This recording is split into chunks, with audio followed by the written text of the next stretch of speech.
The wind carried dust across the small cemetery as the last shovel of earth landed on the simple wooden coffin. Clara stood at the edge of the grave, her black shawl clutched tightly around her shoulders, her newborn daughter nestled against her chest. The baby whimpered softly, sensing her mother's trembling grief. Clara's husband, William Carter, was gone. A fever had burned him out within a week, leaving Clara a widow at barely 23. She had expected tears and sympathy from his kin, perhaps even a comforting word. Instead, when the pastor closed the ceremony with a short prayer and the neighbors drifted away, William's family closed in around her. His mother's eyes were cold. His older brother, Thomas, spoke with a hardness that turned Clara's stomach. "You've no claim here now, Clara. William's gone, and this land belongs to the family bloodline. You and that child," he cast a disdainful glance at the swaddled baby, "ain't welcome." Clara's throat tightened. "But I have nowhere else to go. This is my home. William would want—" "William's dead," Thomas cut in, his voice like a whip. "You think a slip of a girl like you can run cattle, mend fences, or pay debts. You'll ruin everything he built. Best you leave before sundown." The others muttered in agreement, their faces a wall of resentment.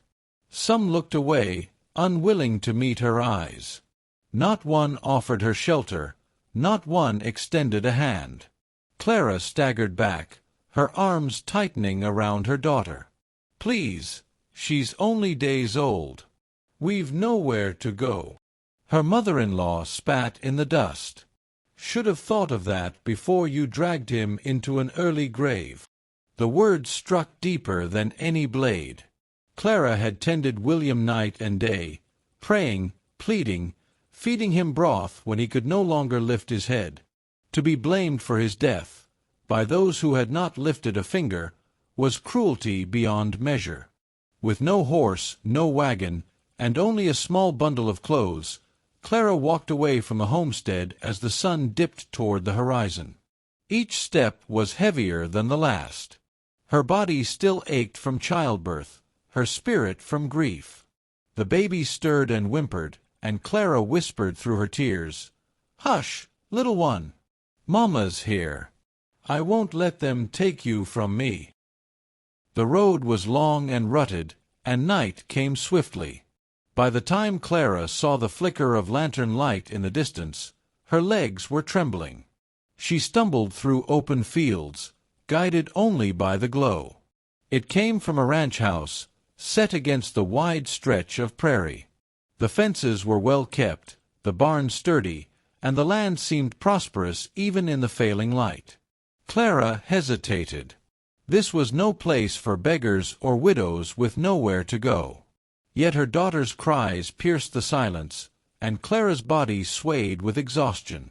She pressed forward, finding herself at the edge of the barn before her strength gave out. Her knees buckled. The last thing she saw before the world tilted was the barn door swinging open and a tall figure striding toward her. Daniel Morgan had spent the day driving cattle across the north pasture, his broad shoulders aching and his hands calloused from the reins. He was a man of few words, respected for his quiet strength and fair dealings. Folks in town called him a man who kept to himself, preferring the company of the land to that of gossiping neighbors. As he returned to the barn to check on a lame mare, he saw her, a young woman collapsed in the dirt, a bundle in her arms. His heart thudded. He knelt quickly, brushing back strands of hair from her pale face. Her lips were dry, her dress travel-worn. Then he heard the small cry. A baby.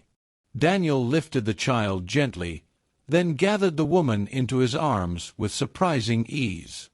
"Easy now," he murmured, though she was unconscious. "You're safe." He carried them into the house, laying the woman on a sofa near the fire.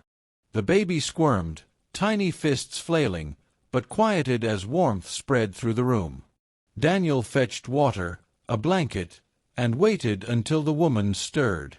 Her eyes fluttered open, wide with fear.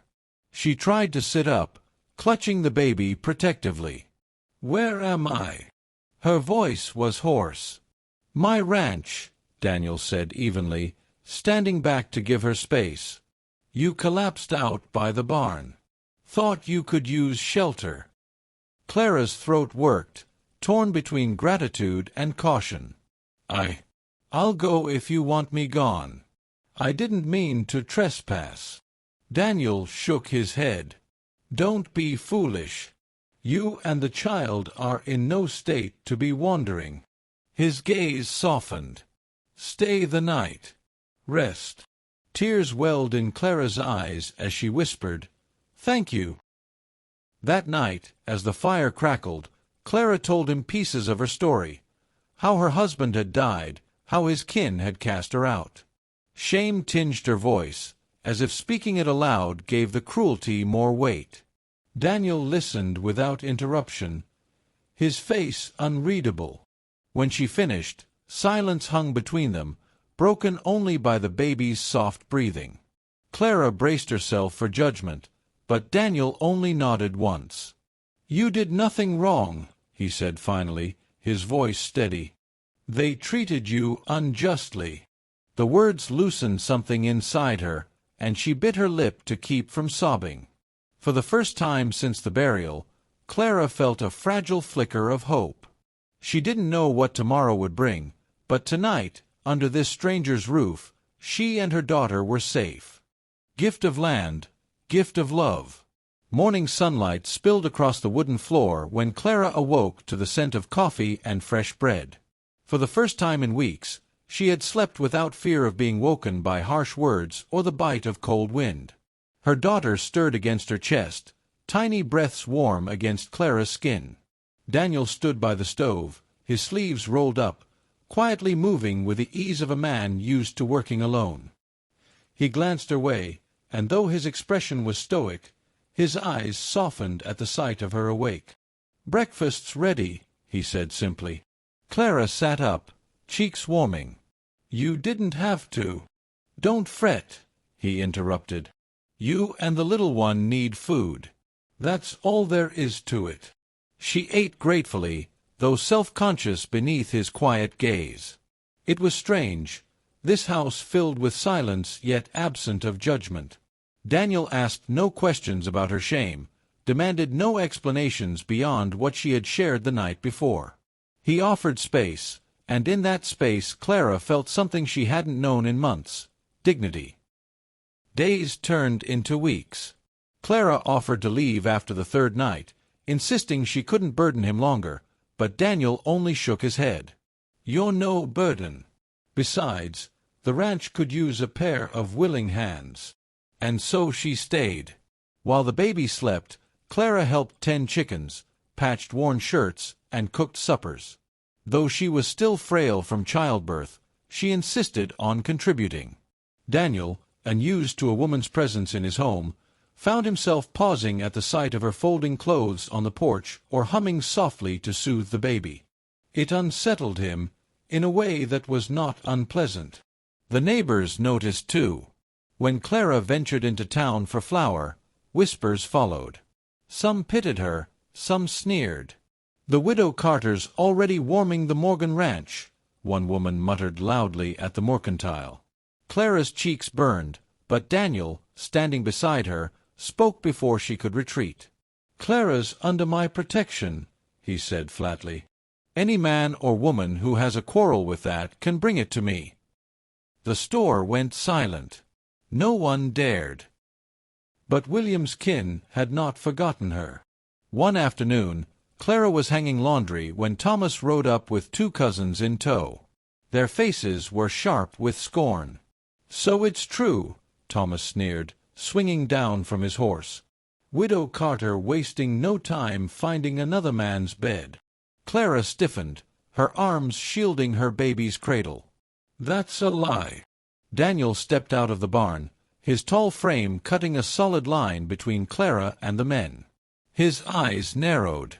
"You'll watch your tongue on my land." Thomas spat. "Your land? That woman's nothing but a leech. She'll bleed you dry like she did William." Something fierce sparked in Daniel's chest.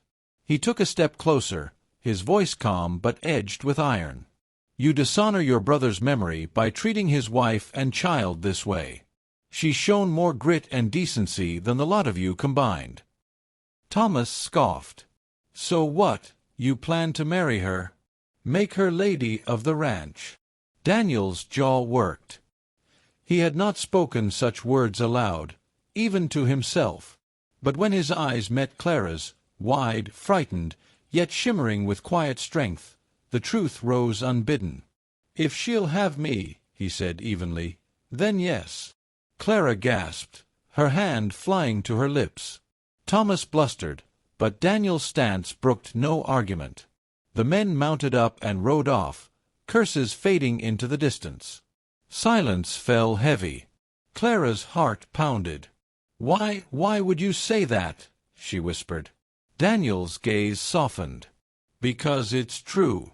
I've watched you fight for your child, work without complaint, hold your head high when others would crumple.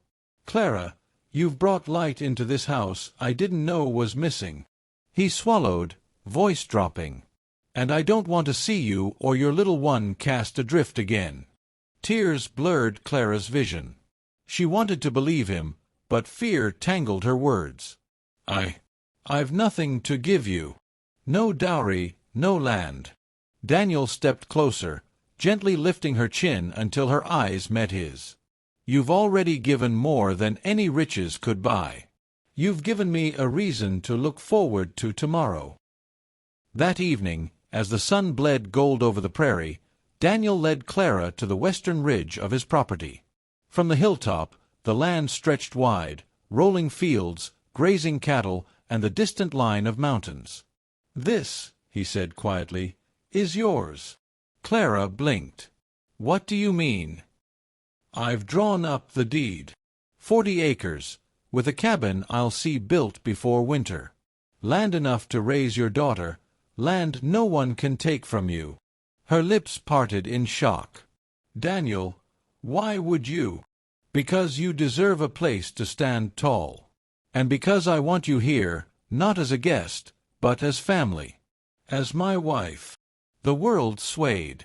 Clara pressed her baby close, tears slipping free. "You'd give all this to me?" "To you," Daniel said, his voice thick, "and to her." He touched the baby's tiny hand with rough, gentle fingers. Clara's heart broke open.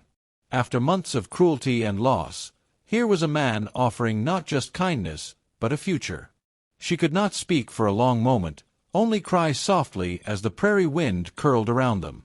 Finally, she lifted her gaze, eyes shining. "Yes. Yes, Daniel, I will." The wedding was small, held under the oak tree behind the ranch. Neighbors gathered, some curious, some supportive, but none dared gossip under Daniel's watchful eye. Clara wore a simple blue dress. Daniel stood tall beside her, uncharacteristically nervous. When the pastor pronounced them man and wife, Clara felt her heart settle for the first time since William's death. She glanced at Daniel, his rough hand enveloping hers, and saw not just a protector, but a partner. Life would not be easy. There would be hardships, storms, and whispers they could not silence. But they would face them together, with the land beneath their feet and love rooting them stronger than any fence post. As the sun dipped low, Clara stood on her new porch, baby in her arms, husband at her side. Where once she had been cast out, she now belonged. And for the first time, she dared to dream of joy.